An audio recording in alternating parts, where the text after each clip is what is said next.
Murder Clinic. Stories of the world's great detectives of fiction.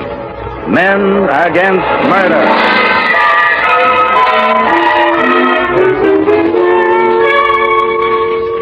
Each week at this time, The Soul of Detroit turns the spotlight on one of the great figures of podcasting. and brings you his most exciting case. Tonight, The Soul of Detroit's M.L. Elric. in the tragedy at Marsden Manor.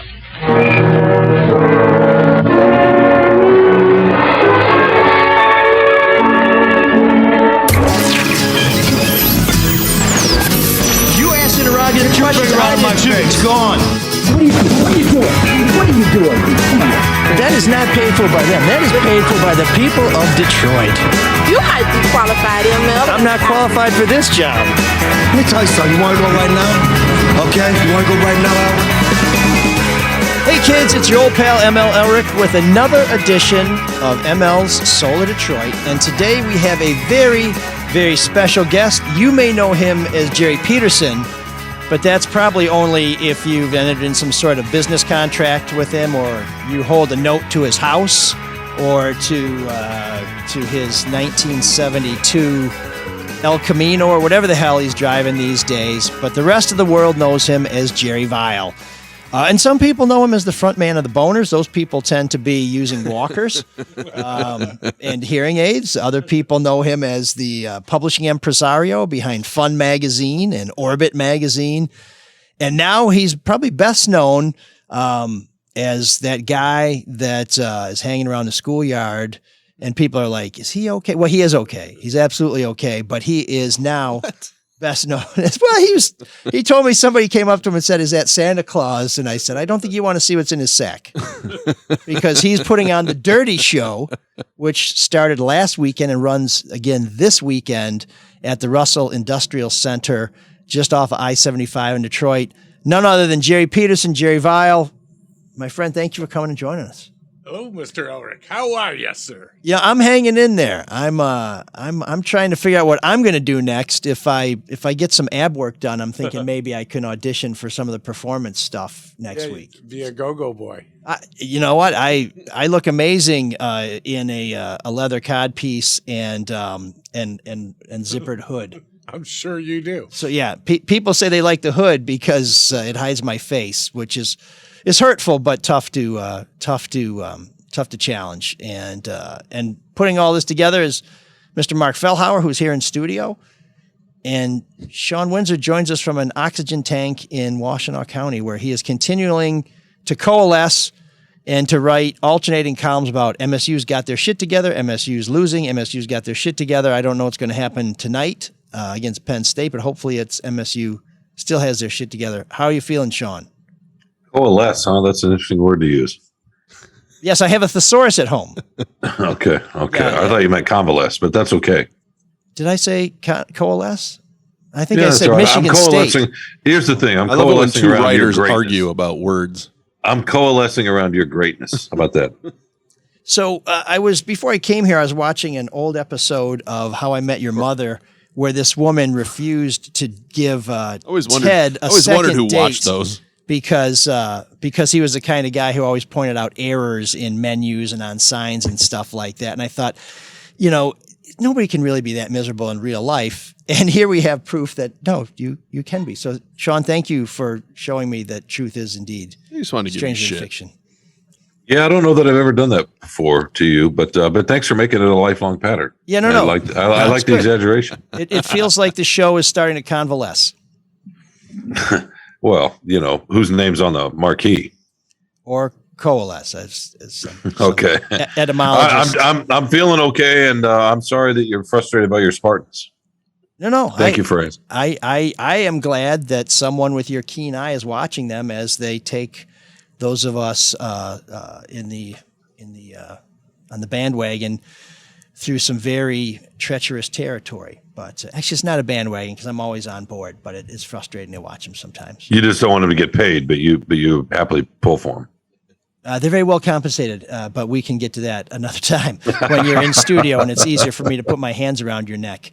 But our studio and our show is sponsored by two very generous patrons, You may know this one guy, Luke Nowacki. He helps people make sure that when they retire, they don't have to turn tricks, which is pretty cool. I would say so, yeah. And Luke's at Pinnacle Wealth. He's going to find your finances. He's going to help your money make more money because he's going to provide rational financial advice, stocks, bonds. If you have a 401k, how do you allocate that? If you have a business, you want to start a 401k, Luke can help you out there. College saving plans, get those little kids on the right path.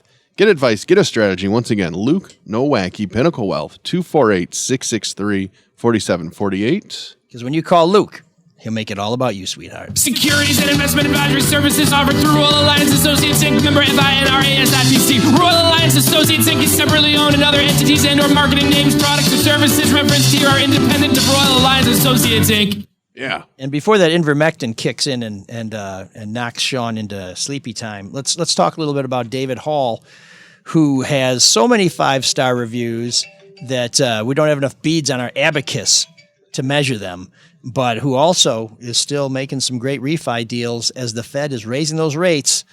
Do not wait. Give Hall Financial a call. Mark, what's the latest from our friends over at Hall Financial? They're saving you money already by saving you the cost of your appraisal, which can save you up about $750 approximately. So callhallfirst.com is the website, callhallfirst.com. Or if you have a phone, one of those old-fashioned things, 866-CALL-HALL. Over 5,000 5-star reviews, including 10 stars from you, right?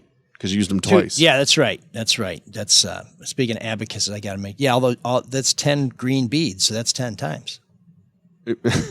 Of course you use an abacus. It's old. It's solar powered. And it's old. That's true too. So Jerry and ML likes anything that's old. Well, no wonder I'm a guest on the show.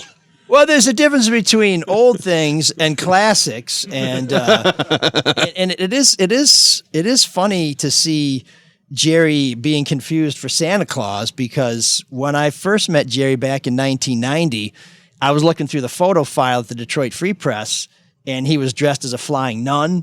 He was the lead singer, the front man for the Boners, and a epic punk band from the days when Bookie's was not a hipster joint in the Cass Quarter, which I now guess is called Midtown, but it was the place to go to see some really powerful driving music. So yeah, no, not. How do you describe yourself? Vintage. Provocateur, artist. I mean, how do you describe yourself? I usually don't have to. Okay, all right. He just reads what's on the warrant. Yeah, it's usually left to other people, and it often starts with that, Jerry. But you've done so many things. Yeah. Except make a good living. Well, that's one of the things that always fascinated me too, is at the same time you're on the edge pushing the envelope so much that at one time there was a club that booked your band but said you couldn't be inside. So, I mean, I don't know how that works as a business model, but you're also like the squarest cat around selling software. I mean, back in the 70s and 80s, who the hell was selling software? It was you and Peter Carmanos. And Rick Inatome. Oh, Rick, yes, Inacomp. Whatever happened to that dude? My partner in the software business bought the first computer the guy ever sold. Damn. And how did you manage that dichotomy? Sort of. I mean, were you like a button down software salesman, or did people come in and say, "Okay, who's this crazy guy with all the floppy disks?" We would come in with a bunch of floppies and have to lug a portable computer, which was not that portable. And that's different from the floppies you're lugging around now at the Dirty Show. Yeah. Those are called testicles. Oh, wow. Okay. This is being broadcast live, so you can see us, but we're shooting from the waist up. So please, if you're listening at home, feel free to check out the video replay on YouTube channel ML Elric. We promise you will be able to eat your 3 meals without any complications. But at the same time, you're doing all this crazy stuff. You're publishing Fun Magazine, which for anybody who remembers Fun Magazine, it was pretty out there, but pushing pushing public figures into to ridicule, coming up with some pretty edgy elements, like the Big Fun page. You had all these hilarious sort of like fake word games and comics, and then I think you guys would slip in some restaurant reviews every once in a while too, and because you've always been pretty big on the local dining scene. What was that all about? It's just what we like to do is eat and drink. And a lot of art too. A lot of artists that started in fun and then moved on to Orbit magazine, have gone on to bigger and better things. Who are some of the folks who you gave a start to, who we would now see in some more mainstream media? Well, of course, I'll get to this year's special guest artist at the Dirty Show. Yeah. Which started 23 years and a week from that. This is our 23rd show. Okay. Which makes us Dirty Show 22. Yeah, because of COVID, everybody skips a year. It would have been our 22nd year, but COVID. Yeah. We had to take a year off. Yeah. That's a pretty boring way to put it.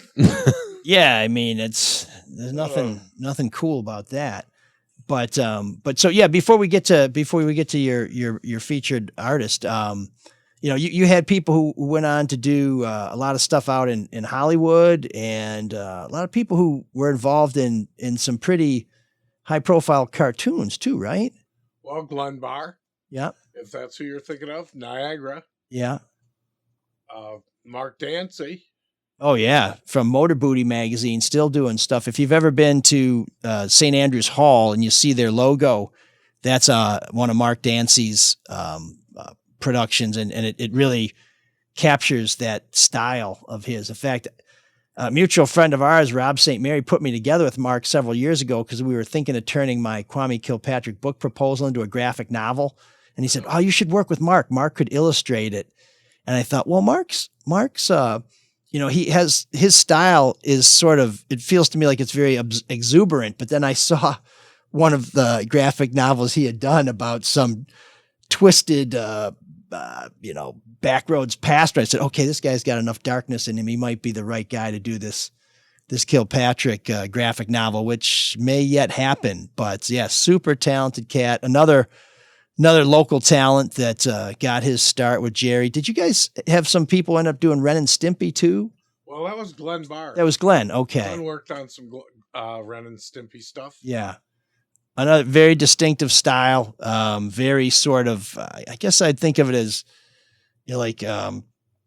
punky burlesque meets sci-fi post-apocalyptic groove, hot chicks with guns and tattoos and leather, and everybody's sort of grotesque, but at the same time, very compelling. I mean, it was, imagine what Ren and Stimpy would have looked like with genitals. And there you have the Dirty Show. Yeah. So tell us about the Dirty Show, because I want to go back and talk a little bit about Orbit. There's a whole book on that. We'll have a link to that on our website if you want to know more, but talk to us about how the Dirty Show came about, because you always seem to be starting something new that really draws a lot of people and creates a buzz. I mean, are the things that go on in the Dirty Show today less shocking than they were when you started, or did people always say, yeah, whatever, Well, when we were a private party, there's some things that were probably a lot more shocking than go on today in a public venue. But it's just transformed into, something I could have never predicted. Well, number one, I didn't think there'd be a second Dirty Show, much less a 22nd one. Plus, we've had them in L.A., Chicago, Miami. And do you travel every year with it, or is it just Detroit this year? Just Detroit this year. Okay. It's been a while since we traveled. Traveling usually is a money-losing prospect. Okay. So the first year was in the offices at Orbit Magazine, which was above the old, is it B and B Collision Shop on Yeah. Main Street in Royal Oak. Yeah, so we had to make sure that everybody who came in was at least 18. And one of the people we knew that we could get to work happened to be a crack whore. That was her actual profession. That's what it said on her social W2, security. yeah.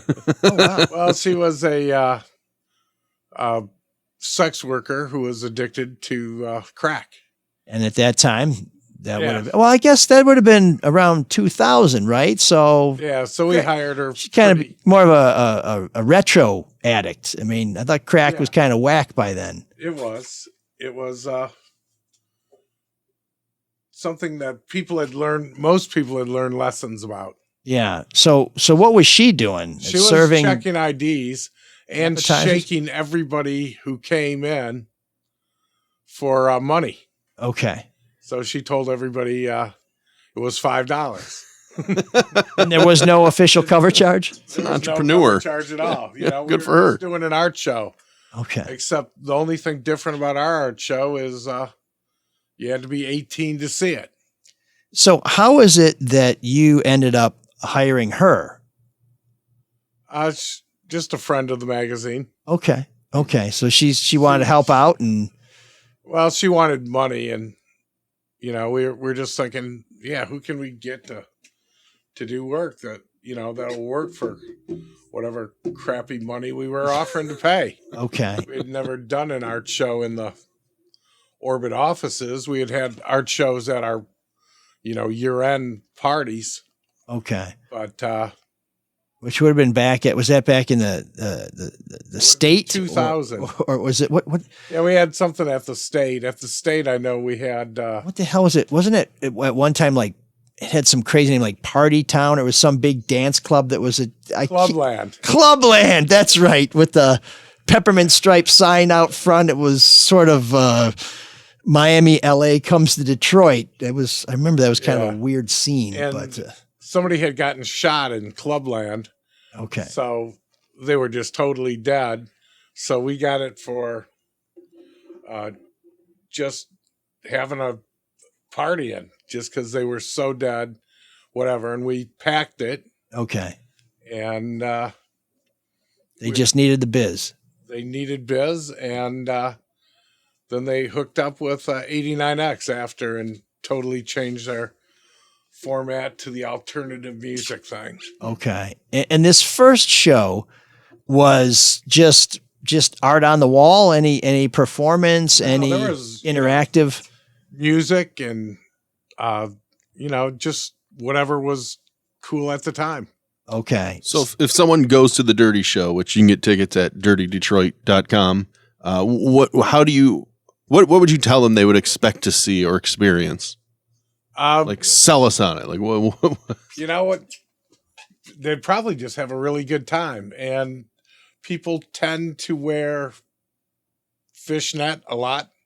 It's a good people watching thing It's- besides the art, right? Yeah. Yeah. I mean, what I really, by studying how bad pornography is for people and how addictive it is, I realized how the Dirty Show works. It just releases hormones and dopamines and all these things that your brain loves. So everywhere you're looking, your brain kicks in, nipple, kick in more dopamine. You like that. And, but more, whatever. But it's not porn. This is It's erotic. erotica, Yeah. right? I mean, this is Once we hang it on burlesque, the wall, it's no longer porn. It is fine art. Art. Yeah. Do you have so. NFTs yet? No, we do not. I'm not even Good. sure what that stands for, but I know the kids are buying them. Is there anything that shocks you? It's pretty hard to shock I mean, me. has there been anything at a Dirty Show in the last 5 years or 6 years that you were like, ooh, I'm not really big into to kink shaming, so okay. But there has been something that even you're like, okay, well, not for me, but for someone else. it's there's something that shocks me every year. Okay, good. The thing that So what would shock us because you've seen a few things over the last Well, 50 years. There's that a photo this year of somebody that has their tongue cut in half, Okay. and it's crossing over into an X, and holding a rolled up $20 bill, and that just creeps me out every time I see it. It's like, yikes! Yeah, certain body modifications can be a little frightening. I don't like biting my tongue, let alone dissecting it and then doing whatever calisthenics you have to do to be able to hold a rolled up $20 bill. And I can't imagine like having a chipped tooth or something in a double-headed tongue or a canker sore. Yeah, no, that's not good. That's not good. So there's going to be art on the walls. There are going to be people. Are there performances that are scheduled? Like you need to get there at a certain time? I mean, or is it just just like a carnival where stuff's happening all the time, and wherever you go, there's something that is a visual. You're nailing it right there. Ecstasy. Okay. That is a better. Okay. And I take it everything is the crack whore is not working the door? No. Okay. We have a big bunch of unfun security people working the doors now. Okay. It's gone legit, man. How frightening. Yeah, it's totally. And plus it's from a $5 shakedown, it's now a $42 in advance cover charge. Damn. Well, because it's sex, you can sell out. More. Kind of makes you nostalgic for your entrepreneurial friend. Yeah. No, whatever happened to her? She died. From her addiction? I would guess so. Oh, man. Why do you sound so surprised, ML? Well, I was hoping this was going to be one of these happy days. He said, well, we got her in a program. We got married. We've been the married exception to the rule. We've been married for 22 years. We got 3 beautiful children. They're performing at the Dirty Show. Isaiah, Jacob, and Bathsheba, and they have an organic farm somewhere on the east side of Detroit where they're raising alpacas and locally sourced paprika. That's a much better ending to me than she died. She did. She did. Damn. Well, yeah.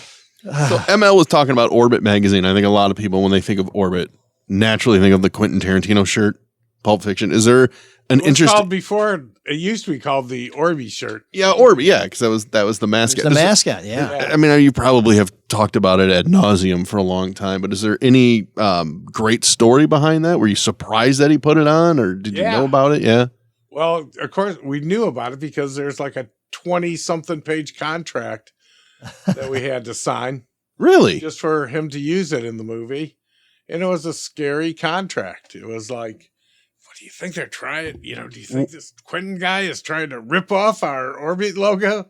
What did they want? Like, what was in the contract? They wanted not to be sued by us when it appeared in the movie. For rights, because you want to get a piece of the action when it takes whatever. off. Did you sell a lot of T-shirts after that? Because I know you guys sold merch.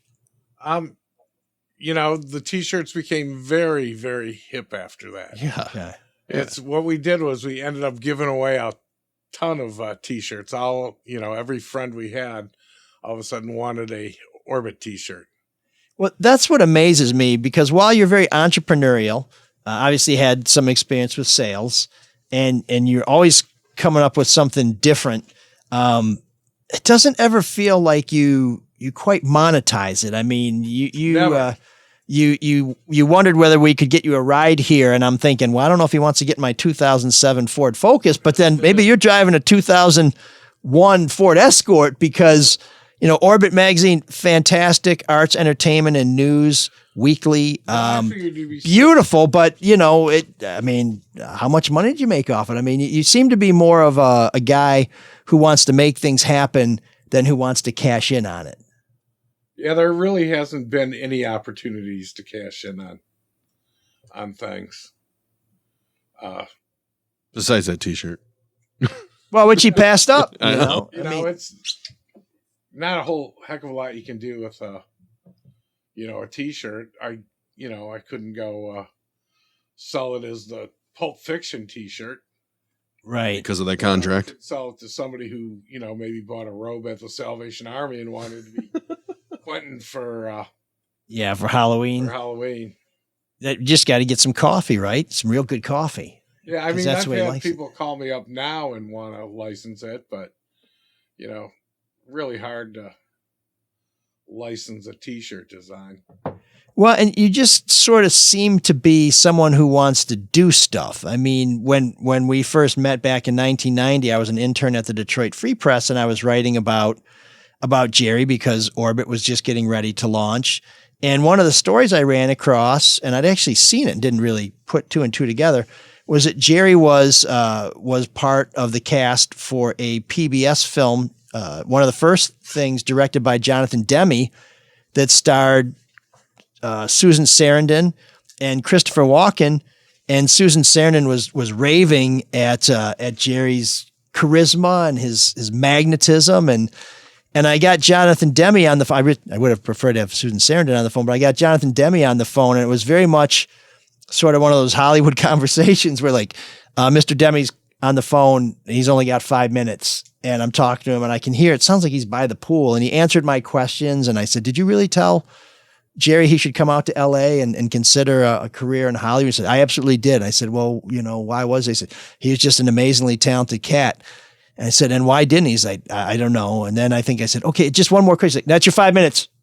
You're done." That was it. But that would have been a chance for you to go, Well, I be got Hollywood. an advance copy of the Swing Shift script. Oh, Goldie Hawn and Kurt Russell and Goldie Hawn and Fred, the 80s act, Fred Ward. Oh, Fred Ward. He really took off.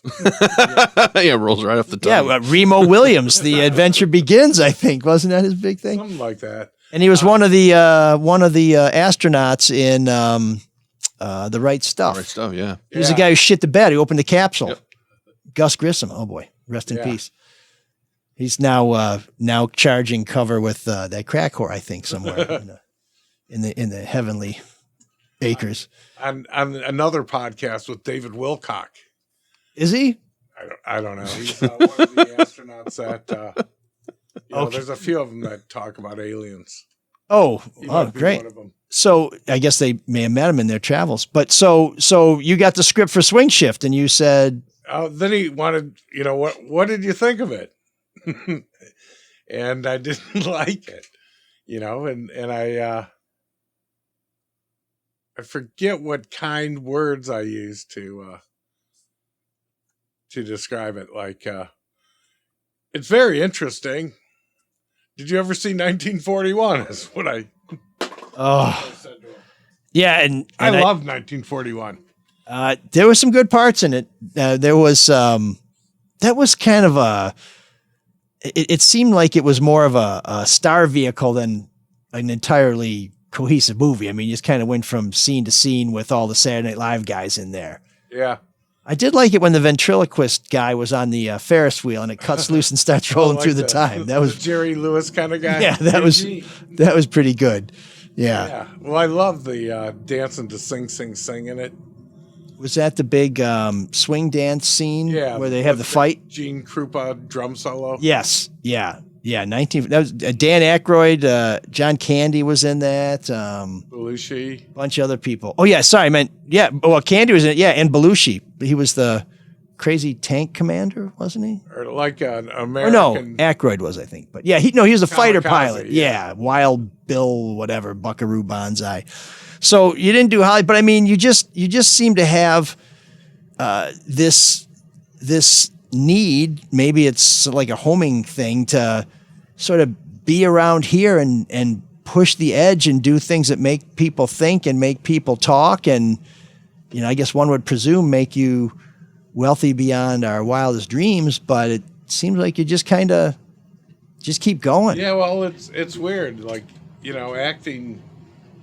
To me, I was pounded into from an early age that acting and artistry, singing, worst jobs anybody could have, and you'll just end up starving, and So you went into publishing.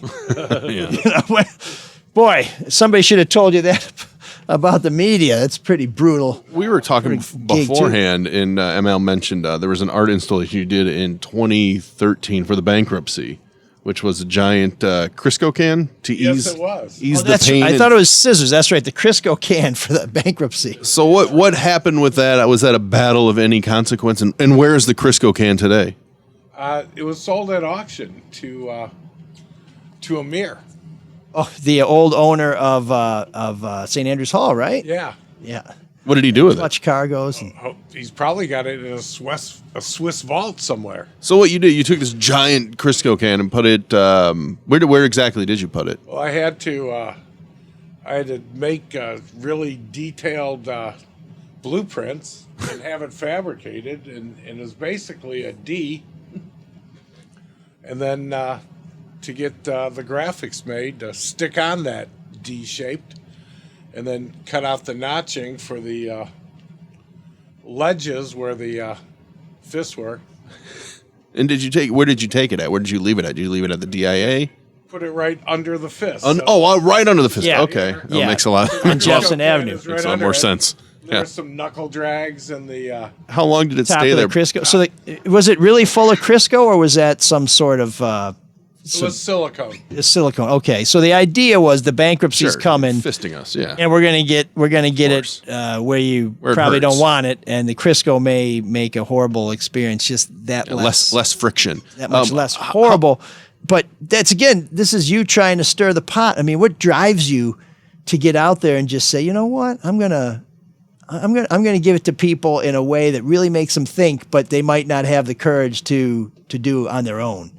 Well, the fist was in one of the issues of Orbit. It was like, when writing about things in Detroit, it was all it's missing is a giant can of Crisco in an Orbit somewhere. So that was an idea that I always sat around. So when you put it out there under the fist, like how long did it stay out there? And did you actively watch it to see if jokes?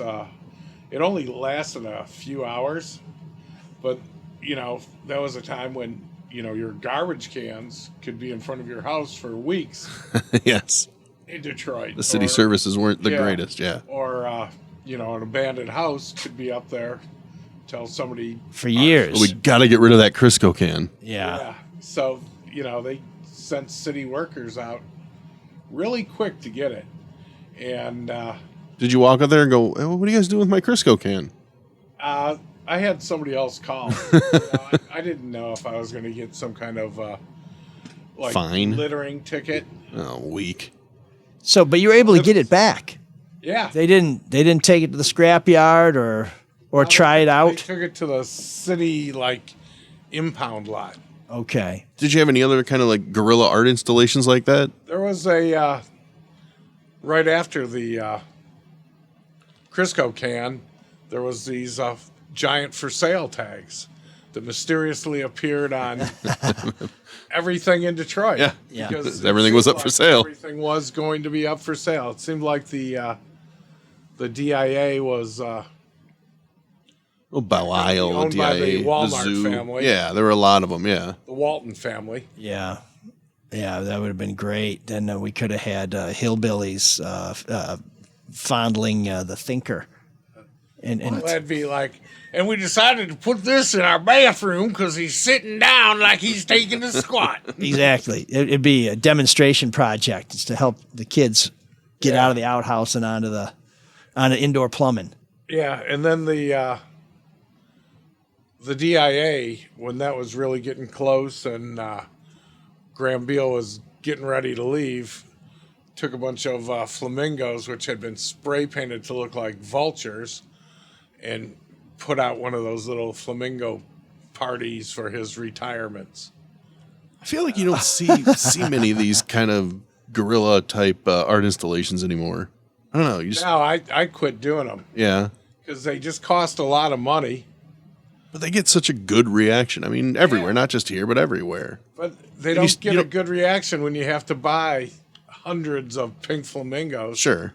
and cans of spray paint and marabou to put around their necks. And the alternative magazines seem to have disappeared too. Like they boomed in the 80s and 90s, and then obviously the internet just destroyed it. But those, I don't know. I know Ann Arbor had a pretty big one I used to read all the time. It's like, I'm sure that's gone now.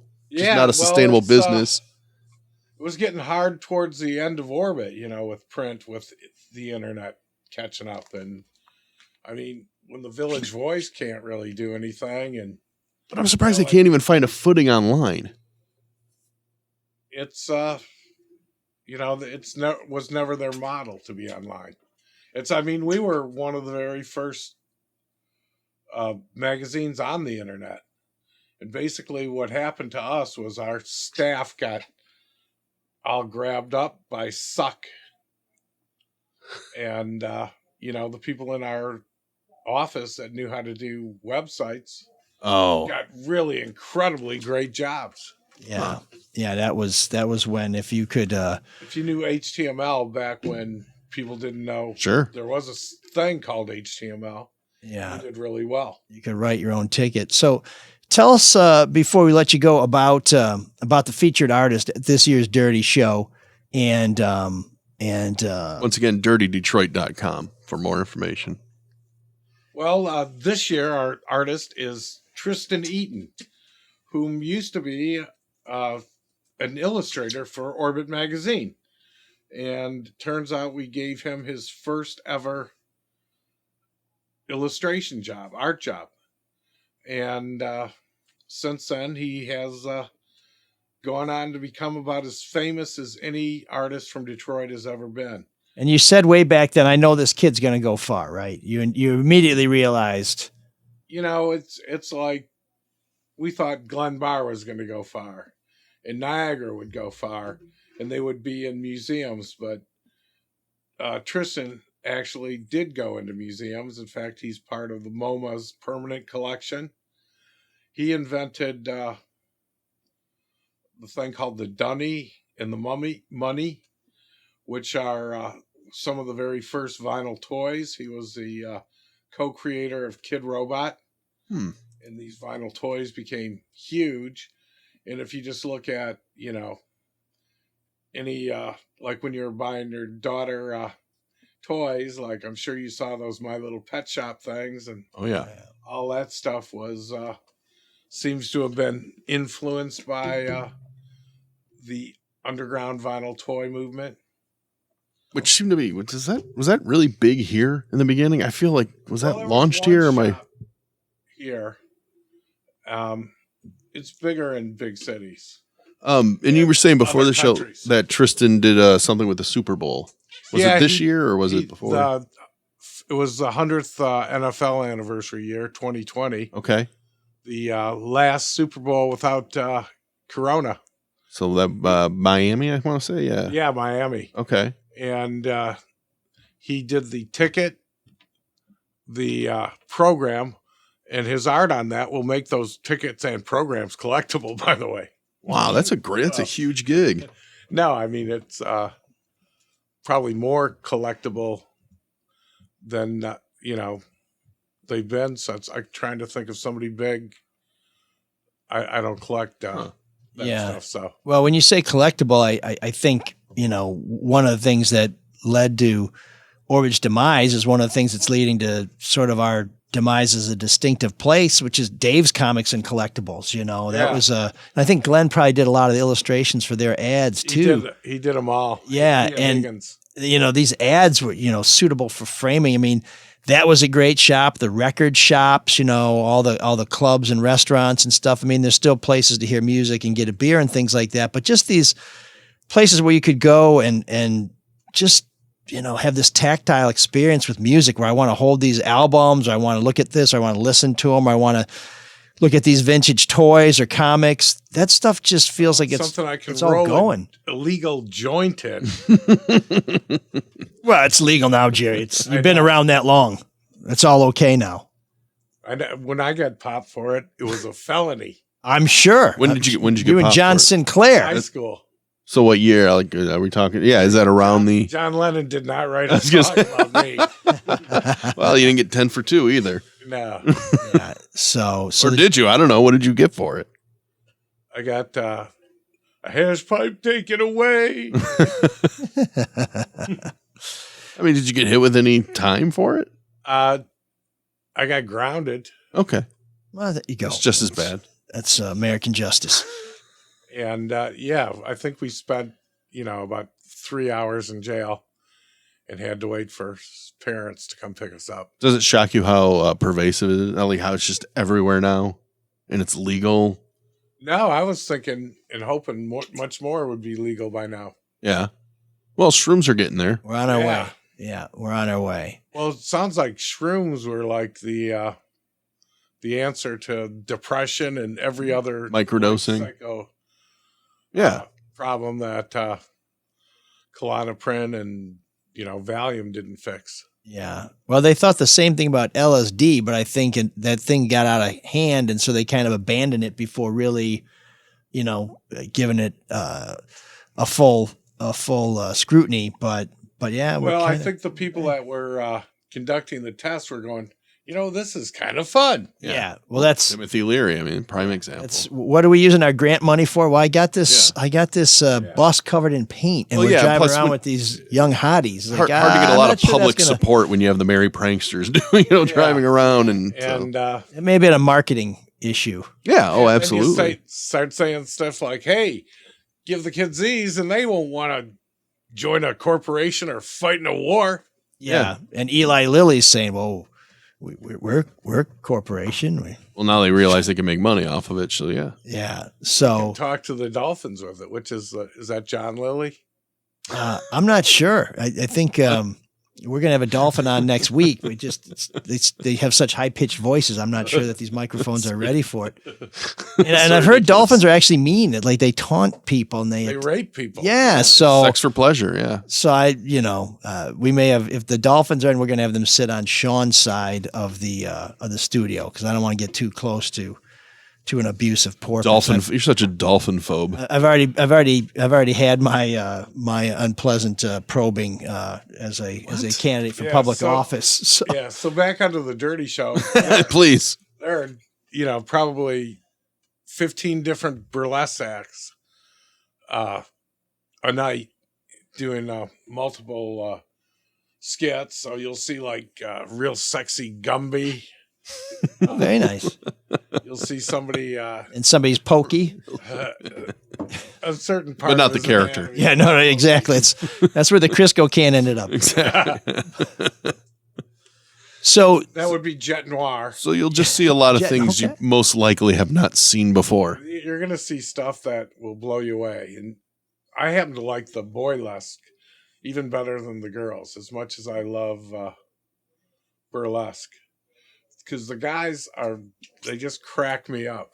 So there's something for everybody at the Dirty, but you still have to be 18, right? Is that? You have to be 21. Oh, you got to be 21. Oh, because God, it's so commercial now. What are they selling booze in there? Yeah, they really do sell booze. Yeah. Okay. Huh. Well, the world is slowly 2,000 people, over 2,000 people last Saturday. Damn. Well, that's all right. So the world is slowly catching up with Jerry Vile, and if you want to see indoors what 10 or 20 years from now you may see on our main streets, go to the Dirty Show. Mark, how do people buy tickets, find out what's going on in the program? Go to the website, dirtydetroit.com.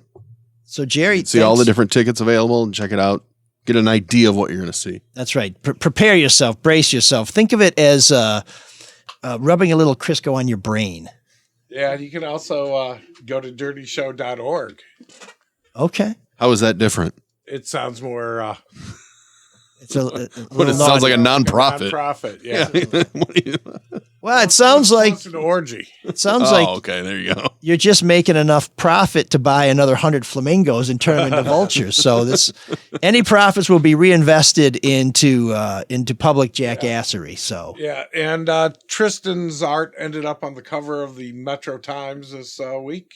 Okay, good. So check out the Metro Times at it, and still have a poster you can buy of his for only $100, and it would be a lot like if you went to Cranbrook when Keith Haring was there and got his poster for $20, and today it would be worth a lot more than $20, and that's what's going to happen with the Tristan posters. Okay, so those are going for $100. That's an investment. Start your art collection today. Jerry, if you're going to stick around, we have a a piece we're playing in room 7609 that was suggested by Jerry. So this is a guy who was here before New Wave, during New Wave, and after New Wave. So if anybody wants to take an issue with this one, I was trying to look important, but I really don't have any place to go now. that's okay. It's warm in here. I know. at least you got the dirty show. All I have is this podcast. So yeah, I've got to work 4 days a year. well, we'll finish this show, and then you and I will find a nice trash can fire to hang out at, and maybe someone from the bread and Are you running for office again? no. That's if That's the fire you guys are going to gather. Yeah. around, that dumpster. if I were running for office again, I'd be setting the fires. So that's maybe that's not a bad next move. Seemed like you would have been a really good councilman.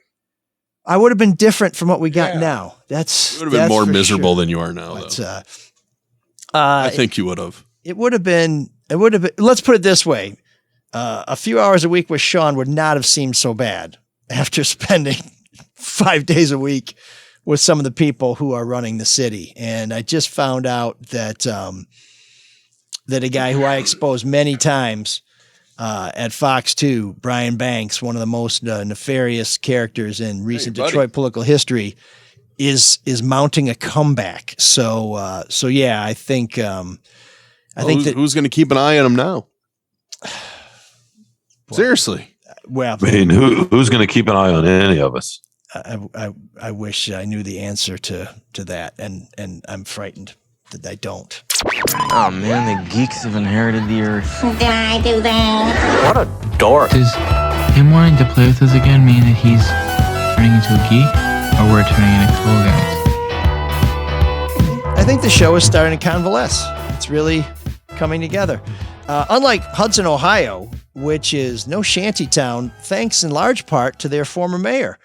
But Craig Schubert's vigilance came with a high price. Mayor Schubert resigned after raising some cautionary data points about a plan to allow ice fishing on a frozen city lake. Schubert wasn't worried that anyone would drown while they were fishing. He was more concerned about those other fish nets.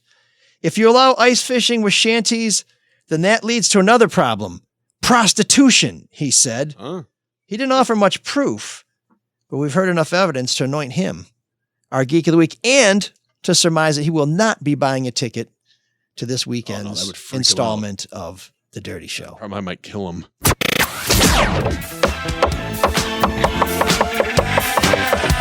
you guys. There's an all-night party in room 7609.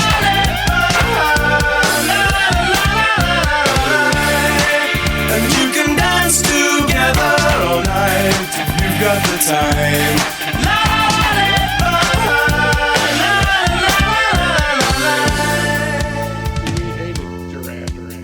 Yeah, so Jerry loves new wave music, not a fan of Duran Duran, probably because you didn't have enough frilly shirts.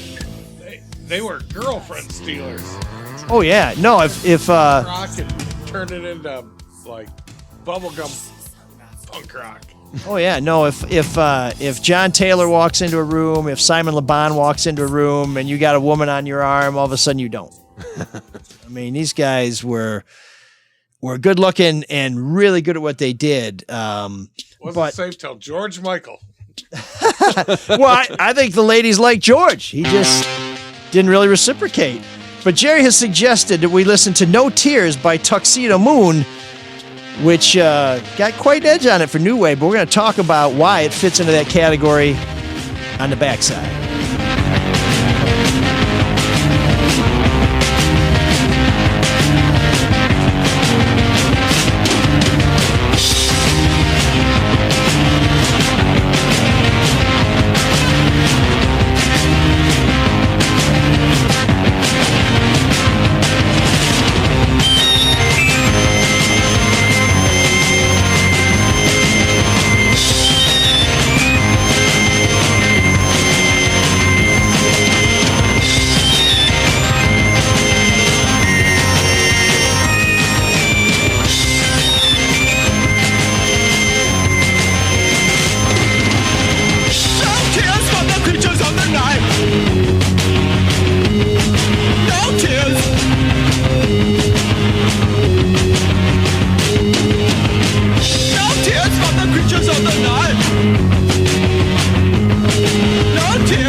So I have a feeling Sean's going to hate that, but at least it's an American band, Sean. So there you go.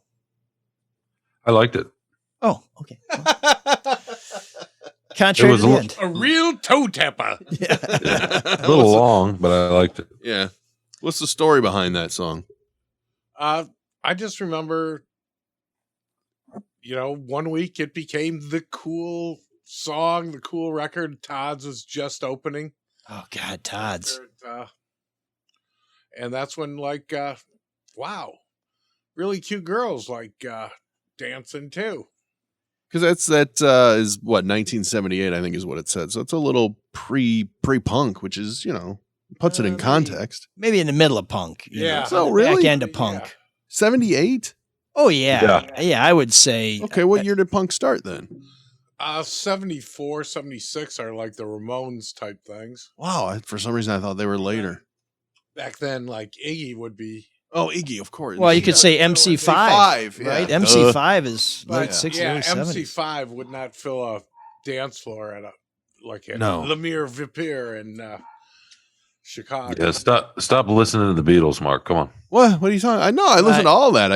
I'm sure no matter how many people actually attended an MC5 show, if you asked how many did, you'd have millions. Yeah, well, the guy who played bass in my band was also in the Pigs. Okay. And actually, so was the guitarist in my band was also in the Pigs. And they had a show opening for the MC5 at Bookies. And it was the first new wave show or punk rock show at Bookies. And they were in the Pigs. And it was the MC1 with just Rob Tyner. The MC1. Yeah, That's great. Oh.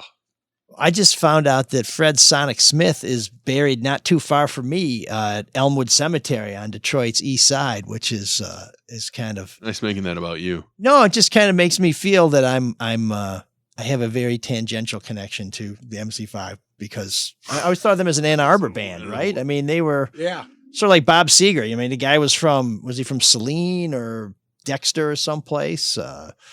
And everybody kind of says, "Oh, this is the Detroit group," but this is where you played. This were all the venues where this is where that crowd was. So we have a running debate on this show about what the definition of new wave music is, and I have a very broad definition. I'll find a way to fit almost anything I can into that category, but I think the presumption is it's probably got to have some synth in it. Maybe sort of a funky bass somewhere. That's how that did sound different than punk. I mean, you don't hear much synth on punk. Yeah, I think there's a little keyboards in there somewhere. I think the stuff that kind of grew up with Eno.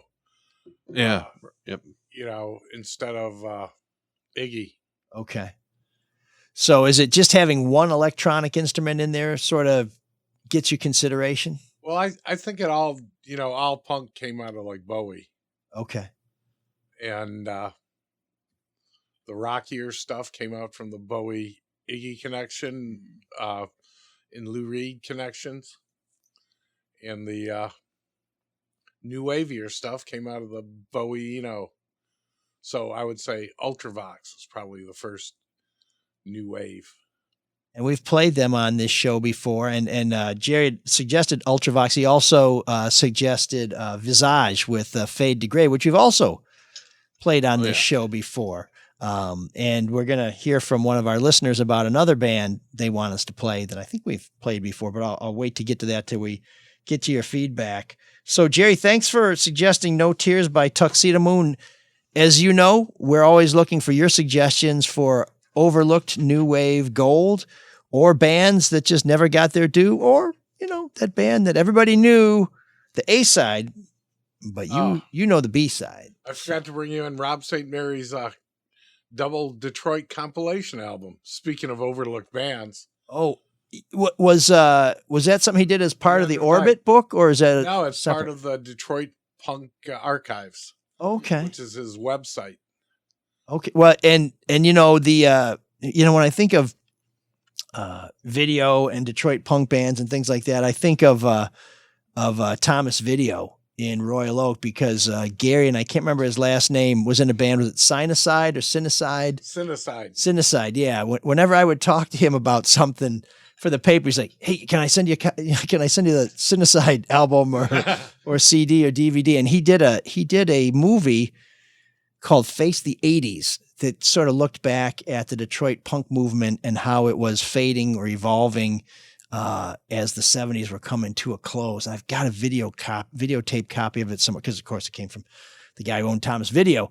But that's another one of those great independent shops that are disappearing. And as they disappear, the media that both shares their message and is supported by their advertising disappears as well. And somehow the independent booksellers are still hanging on. God bless them. But when you lose institutions like Orbit, which makes it sound a lot more square than it really was, we miss something. And so, support your independent, distinct shops.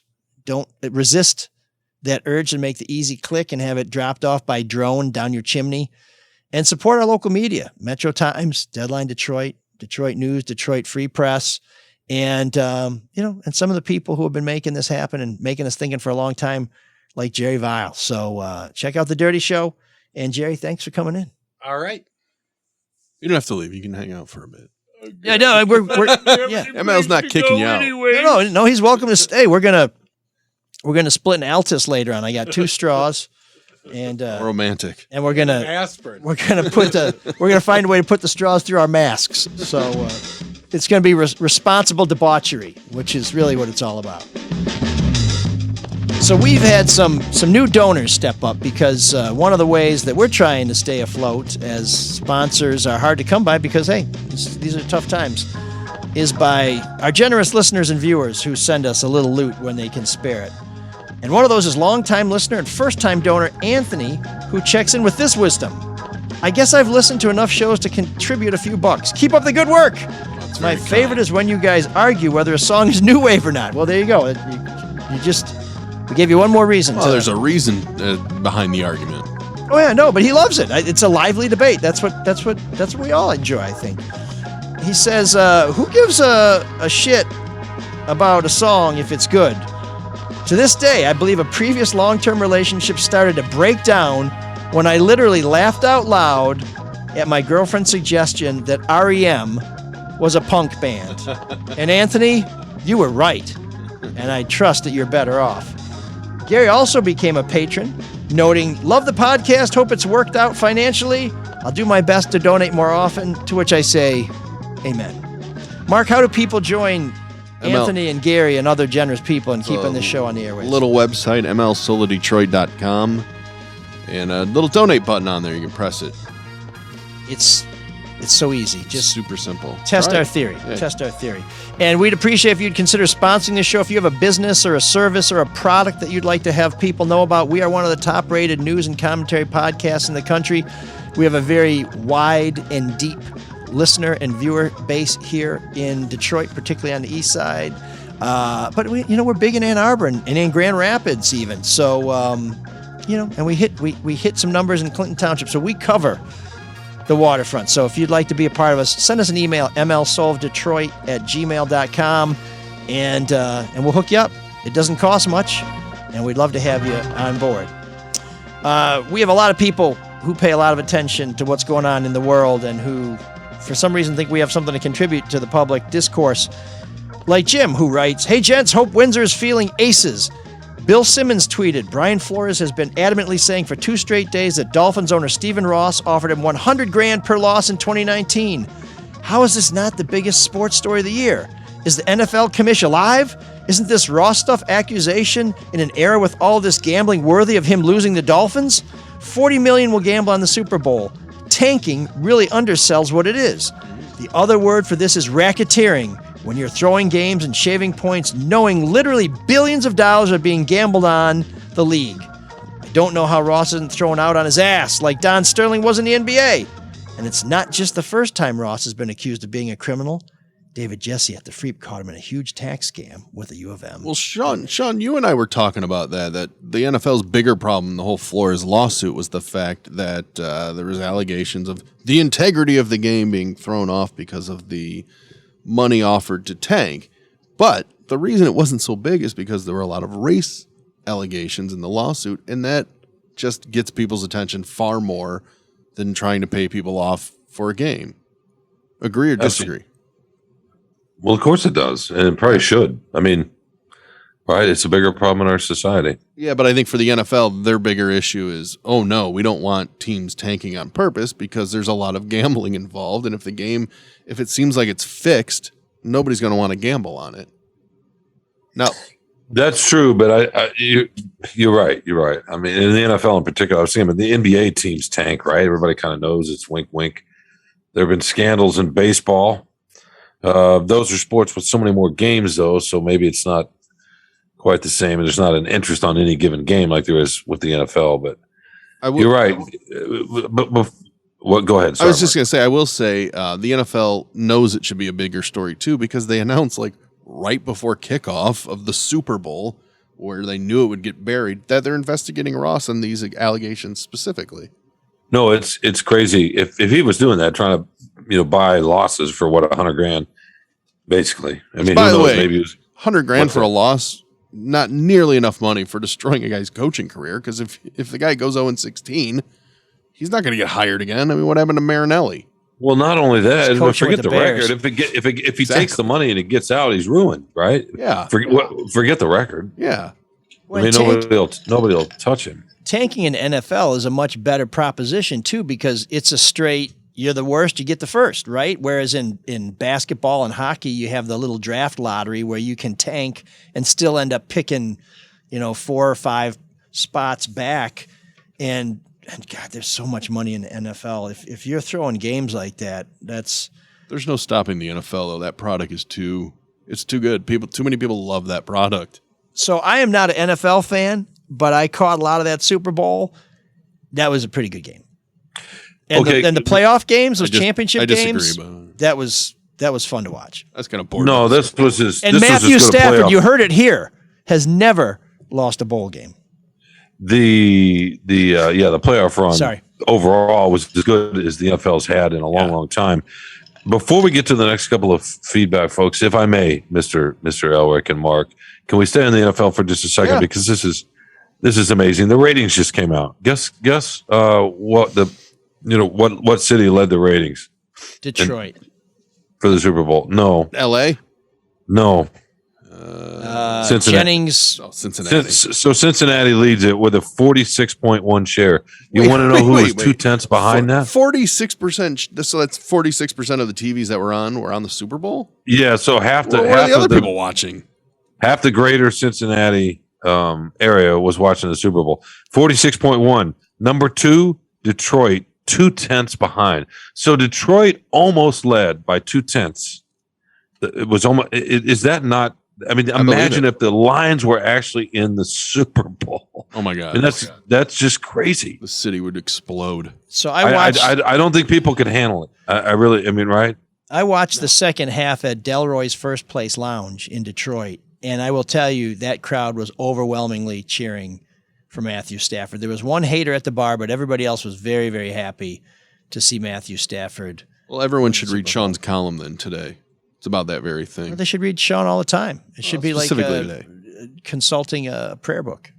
Well, that's very kind of you, but I just the idea that a former quarterback's in the Super Bowl and Detroit almost had the highest share in the whole country is just, yeah. It gives you. You're right, Mark. It gives you an idea. The city would explode. Yeah, it's like if you meet your former self and you time travel, you occupy the same molecules. You don't want to do that. Unfortunately, that's what would happen. We'll never know, though. I think it's like all my ex-girlfriends who listen to this podcast because, they're just thinking, wow, I had no idea he was going to become such a major media mogul with his own podcast in the basement with some guys. Yeah. So they're all listening to regret with regret is what you're saying. Yeah, out of embarrassment.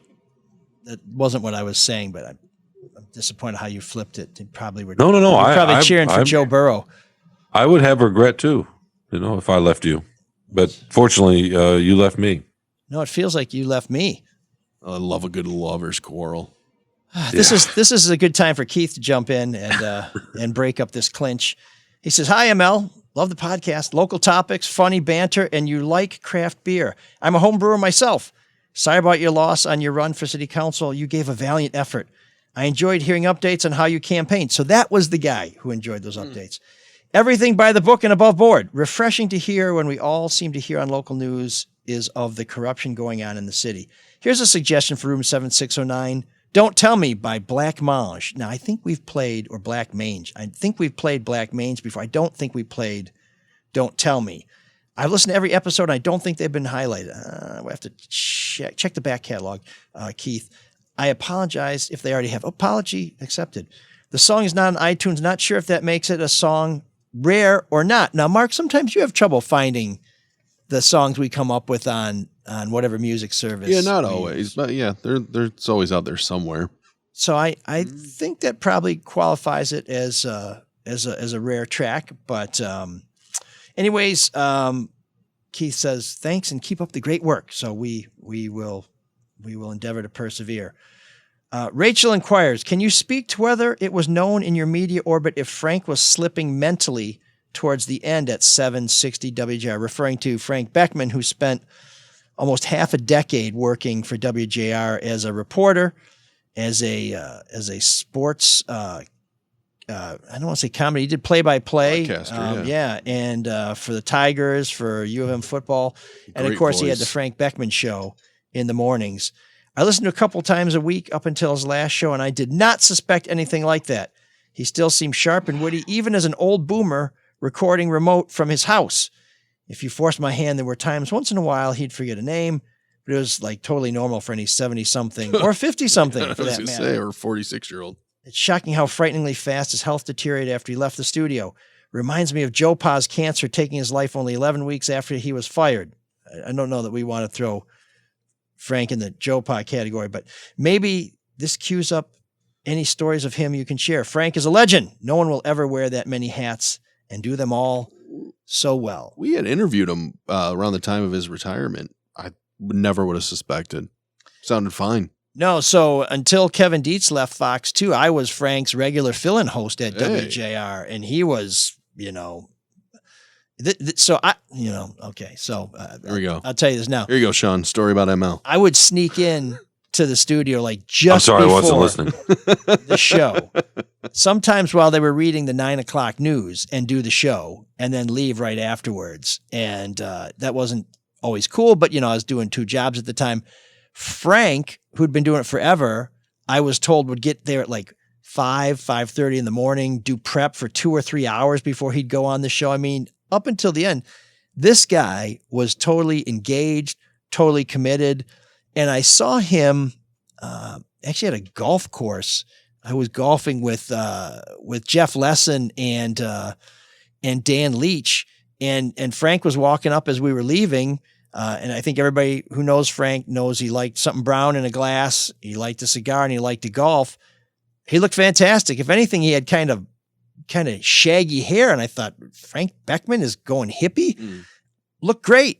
And we didn't know until last week when his wife announced that he had gone into hospice and that he had some sort of degenerative, I believe it was a brain disease that just took his life in a flash. Gibby told us on the Drew and Mike show on Sunday that Frank reached out to him to find out his doctor. So he knew something was going on, but boy, how long ago? Nah, it could not have been that long. I mean, post-retirement, he hasn't been retired that long. So there was another guy with a great mind, Peter Henning, who was a law professor at Wayne State University, who Jim Schaefer and I met when we were doing the text message scandal. We were getting ready to break the story, and we needed a law professor to comment on whether or not the mayor and his chief of staff may have committed perjury. And so you have to be very careful when you reveal something like that to a professor or anybody, any expert that you don't know, because they could go and start talking about it. They could blow your story. And somebody referred us to Peter Henning, and we talked to him, and he gave us great advice, and he kept it quiet until the story was published. And from about 2008 until 2020, he was the go-to expert for people in the media who needed a smart, cogent comment on public corruption or anything involving the law. Great guy, very quotable, very charming, very nice. Super, super human being. And he died just recently after suffering some sort of affliction that basically robbed him of his memory and caused some sort of dementia, died very young. I think he was quite a bit younger than Frank. He was maybe in his 60s, but 65. 65. This is a guy who had an amazing brain, and something happened and it was taken away from him. And when you see these folks who are very nimble, I don't think I agreed with Frank on a lot of political stuff, but you know, very sharp, very adept. And then something happens and it's all taken away. Yeah. It's just, you know, it just makes me feel like whenever I'm eligible for Social Security, I'm going to start drawing, and I'm not going to wait till I'm 67 to max it out, because you may just get a couple checks before you check out. So very sorry to see Frank pass. He was always very good to me, even though, like I say, I don't think we saw eye to eye on a lot of issues, although we both hated corruption in Detroit. But yeah, that happened fast. I had no idea, and I think most people just learned about it when it made the news last week. So, you know, our prayers are with Frank's family, with Peter Henning's family for that matter, and for anybody who's got a relative who's suffering right now, whether it's one of these afflictions we've had forever or this damn COVID thing. We wish you guys the best of luck. There's no way to get over the morning better than to purchase some Soul of Detroit merchant. Was that? Oh, jeez. I just got this in a text from Sean. Sean, I don't think that's appropriate. I think we're going to have to keep you out of studio for another week as a suspension. We know Sean's cooking up something good. Do you want to tease us, Sean? With the podcast or with the column? Let me use you guys as the test You're doing group so here. many amazing things. Please. I think you're doing an organ transplant later. Just tell us whatever cool thing you're doing. Yeah, no. next. I don't do anything amazing. That's kind of your role, but Transplanting that organ from the left hand to the right hand. yeah, there you go. Yeah, that's what is that? How many sentences now on that joke? Too many. Yeah, I would say What so. were we going to ask? Mark, let me ask you, Mark, because Okay. Mike, we already know Mike has the finger on the pulse of the people, but this idea Apparently that not. Detroit I lost didn't- by 20 points. But go ahead. the idea, Mark, that Detroit missed out on having the highest share for the Super Bowl by 0.2 of a point, is that worth exploring? Well, I mean, it's definitely interesting. I don't know why Detroit would have that much bigger of a share other than Stafford. Because we haven't seen good football in a long time around here. Well, I think, yeah, for one, it's a great sports town, and two, yes, I mean, Stafford, or maybe it's reverse. I don't know, but I just, the Midwestern cities traditionally do the best with the NFL. So that's part of it too. But just the idea that they were that close, that I'm going to have to mull on that one. Well, now you're Maybe- entering that fun part of the sports world where nothing goes on. Well, the basketball teams are not really as compelling as they often are. So that's, and I mean the college basketball teams, and of course the Pistons and the Wings are what they are. And no baseball spring training. Yeah, exactly. Oh, Although we wow. already have a couple of people down there that are going to sift through a lot of the prospects. So Mike might be interested in some of that. You can, if you want to write about the ratings, write about that, and then why no one cares about the Olympics this year. I actually thought about writing about that last week, and the Olympic stuff we had done a little bit here and there. Even Mitch's stuff is, and I don't want to talk out of turn here. I don't want to give up proprietary information. Just but do it. Let's just say the interest hasn't been, like it's the same way with the ratings on TV. It's the coverage is similar, right? The interest in the coverage is similar. Well, that's too bad, because there's a lot of Michigan Olympians, including, I think, some of the best players on the men's hockey team, which is doing incredibly well. So, Yeah, doesn't Justin Abdicator on the U.S. team? I don't think he made it. Yeah. I think they went young. Jeff Seidel's written a few nice features about some of the Michiganders, and Nick Baumgartner among them, right? And I think there's been interest from that, but I'm with you, Mark. I don't think know if anybody it's cares about the Olympics. China. Is it because it's in China? Is it the ski jump being next to what looks like 3 Mile Island? No, it's because it's in China, and then there's and not only because of what China is, but the change in the time zone. So you already know all the results. If you really care, you can look them up before they happen, because you're not watching in the middle of the night. And you know what? We just had an Olympics last year, so maybe we're all Olympicked out.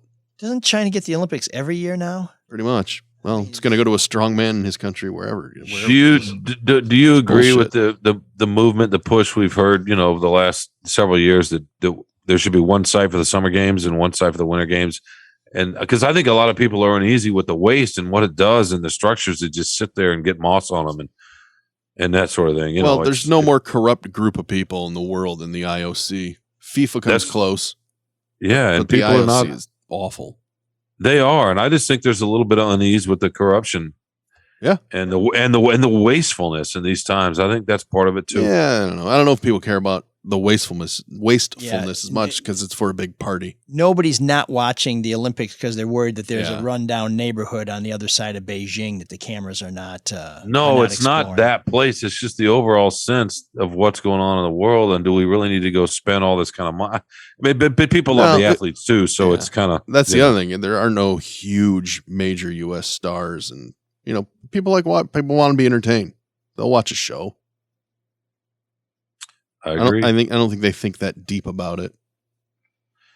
No, it's more of one of those sort of subconscious things you don't articulate, but you can just feel the world burning. You feel the heat a little bit before you feel the true inferno. Now your column's done. Yeah, there you go. Just get one of those transcription programs and just listen back and write that again. And get back into your hyperbaric chamber because we miss you. Yeah, I'm right here, boys. It's different. The voices I hear in my head don't have that kind of. You guys don't fight like I like to see unless you're in studio. So that's what this is all about. You just being the master puppeteer. Yeah, pretty much. Yeah, thanks a lot for caring about both of us, Mark. And here you position yourself as the reasonable, nice guy among the three of us. And in turn, you're just, being John Malkovich. It's being ML Elric. Wow. It's deep. Yeah, I'm going to have to ponder that. Well, Sean, we'll be back next week. We have another great show coming up. We appreciate you tuning in. Thanks to Jerry Vile for sticking around for our Room 7609. When you want to know about New Wave, he was caught in the New Wave. It dragged him out to sea, but he somehow paddled back in to put on the Dirty Show. So thanks, Jerry. .org, if anybody wants to look into that. DirtyShow.org. Mm-hmm. So Dirty Detroit or Dirty Show? DirtyDetroit.com. DirtyDetroit.com. See, he's already changing on us, man. This guy's that's the other one. He's just a troublemaker. That's why have too much traffic. That's why. You don't want to crash the servers. You don't want to. What did Kim Kardashian did? She broke the internet. Broke the internet. Yeah, with her paper picture. Yep. Yeah. So what is that fist over there? That could probably be in the show. It's a fist that's missing two fingers. Yeah. You don't want to know where the fingers are. Yeah. Somebody's walking with a altered gait. So thanks for taking another Tuesday with us or wherever you're listening to us. If you're listening to us, that means you didn't see the live broadcast. Go check it out on YouTube. Whatever you do, please subscribe to our channel on YouTube. It's ML Elric. Please follow us on Twitter at Elric, which is at ELRICK, or on Facebook, MLELRICK.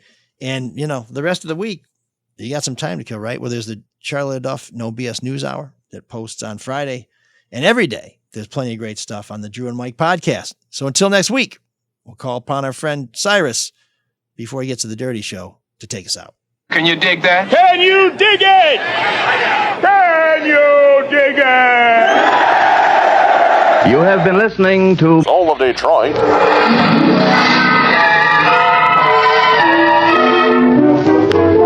Murder Clinic, the WOR Mutual series, which brings you each week one exciting case. One member from the select band of the world's great detectives. Next week, we're especially privileged to bring you Mark Bellhauer's monumental creation, the great detective priest, Sean Windsor. The story he'll tell is that world-famous masterpiece, The Oracle of the Dog, in which Sean Windsor reveals that, like Sir Francis, he also understands the unspoken language of all God's creatures.